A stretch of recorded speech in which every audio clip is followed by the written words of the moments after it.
అన్ని ఆశీర్వాదాలతోనే దేవుడు మనల్ని నింపుతున్నప్పుడు, ప్రభువా నువ్వు గొప్ప దేవుడివి, నువ్వు అద్భుతాలు చేసే దేవుడివి, ఇంకా నన్ను ఆశీర్వదించు, ఇంకా నీ దీవెనలు కుమ్మరించు దిమ్మరించు అని ప్రార్థన చేస్తూ ఉంటారు కదా. అదే మన ఇంటి వారే మనల్ని ద్వేషించినప్పుడు, ప్రపంచం అంతా కూడా మనల్ని దోషిగా నుంచోబెట్టినప్పుడు, దేవుడు కొరకే అనేక నిందలు నీ మీద మోపుతున్నప్పుడు, ఒంటరిగా నువ్వు మిగిలిపోయినప్పుడు దేవుడితో ఈ మాట చెప్పగలవా?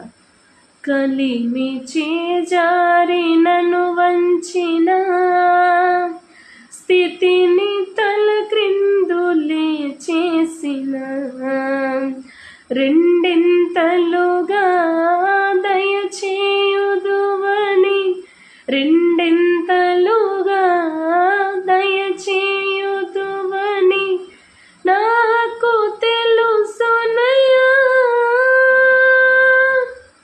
మంచి యేసయ్యా, మేలైన కీడైన నీతోనే యేసయ్యా, చావైనా బ్రతుకైనా నీ కోసమేనయ్యా, మేలైన కీడైన నీతోనే యేసయ్యా, చావైనా బ్రతుకైనా నీ కోసమేనయ్యా. ఇలా నువ్వు నీ దేవుడితో చెప్పగలుగుతున్నావా? అయితే నిన్ను బట్టి దేవుడు ఎంతో ఆనందిస్తున్నాడు. ఆకాశంలో దూతలు గంతులు వేస్తున్నాయి. మనకు తెలుసు కదా, మనం దేవుడి నిమిత్తమై ఎంత కోల్పోతామో దానికి రెట్టింపు దేవుడు ఇవ్వడానికి సమర్థుడు.